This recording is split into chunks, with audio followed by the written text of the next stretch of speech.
6장 인간의 타락, 범죄, 형벌, 해설입니다. 질문 2. 본성의 부패는 비록 그리스도로 말미암아 중생 안에서 약간의 조처를 취하여 용서되었고 그리고 억지되었다 하더라도 그것 자체와 거기로부터 모든 행위의 원인들 모두가 참되고 적절한 죄입니까? 대답. 그렇습니다. 로마서 7장 5절, 7절, 8절, 25절, 갈라디아서 5장 17절.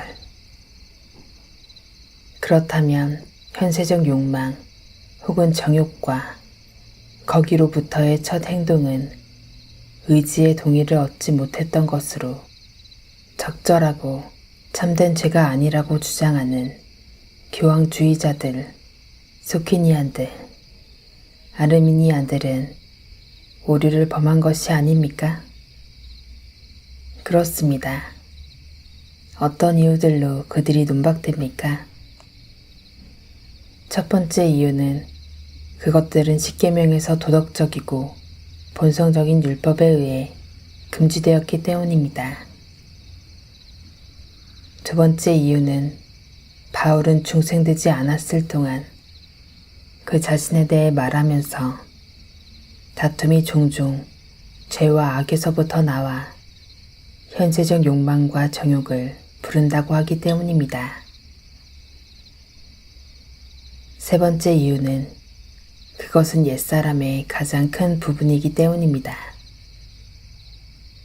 옛사람은 벗어져야만 하고 억제되어야만 합니다. 골로새서 3장 5절, 6절, 7절, 에베소서 4장 22절. 질문 3.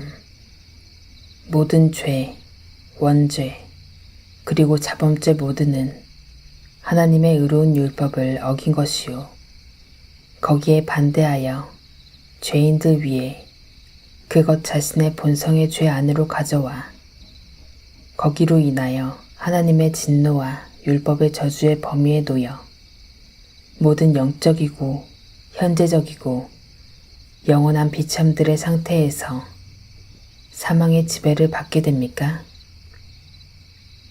대답. 그렇습니다.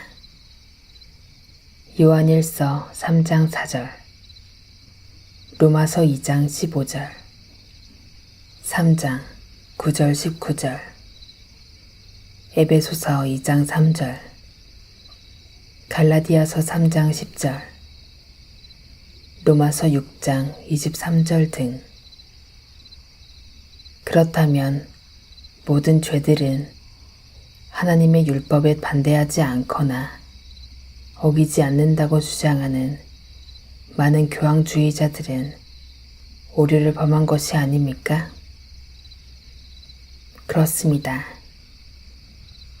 각 개인마다의 죄는 도덕적이거나 영원한 형벌을 받아야 마땅하다는 것을 부정하는 모든 교황주의자들은 오류를 범한 것이 아닙니까? 그렇습니다. 마지막으로 어떤 죄는 영원히 형벌을 마땅히 받을 수 있다는 것을 부정하는 소키니안들은 오류를 범한 것이 아닙니까? 그렇습니다. 어떤 이유들로 그들이 논박됩니까? 첫 번째 이유는 모든 죄들은 영원한 죽음을 마땅히 받아야 하기 때문입니다. 두 번째 이유는 각 개인마다의 죄는 율법을 어긴 것이기 때문입니다.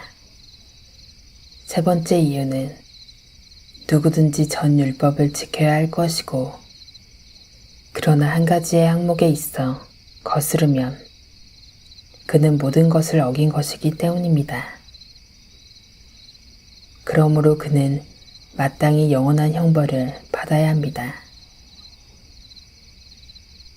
네 번째 이유는 유약하고 무지한 이 죄들은 성도들이 지배당하는 것이고 교황주의자들이 가벼운 죄들로 부르는 것으로 그들이 하나님 앞에 심판 가운데 서서 견디지 못할 것이기 때문입니다. 또한 성도들은 믿음으로 그들로부터 의롭게 될 수도 없습니다. 그러므로 엄격한 공의 가운데 그들은 당연히 지옥에 떨어지는 것이 마땅합니다. 다섯 번째 이유는 하나님께서 율법 아래 믿는 자들에게 모형적 희생들로 그런 죄들로 인한 속죄를 이루도록 명령하시기 때문입니다. 그리고 그리스도는 실제로 그 자신의 고귀한 피로 그것들을 깨끗하게 씻어내셨습니다. 왜냐하면 비싼 값으로 그들이 씻음을 받을 수 있었기에 그는 그들을 위해 저주를 받은 바 되셨습니다. 그는 그런 죄들뿐만 아니라 다른 것들로 인하여 그들이 마땅히 받아야 할 율법의 저주로부터 벗어날 수 있었기 때문입니다. 여섯 번째 이유는 각 개인마다의 죄는 율법을 주신 가장 최고의 주권을 가지신 분을 대항하고 있기 때문입니다. 그리고 그의 거룩과 선함을 대적하고 그의 무한한 위엄에 대항하여 공식적으로 그리고 실질적으로 모욕되게 하기 때문입니다. 그러므로 가장 작은 죄도 하나님의 진노와 영원한 저주를 마땅히 받을 수밖에 없습니다. 땅의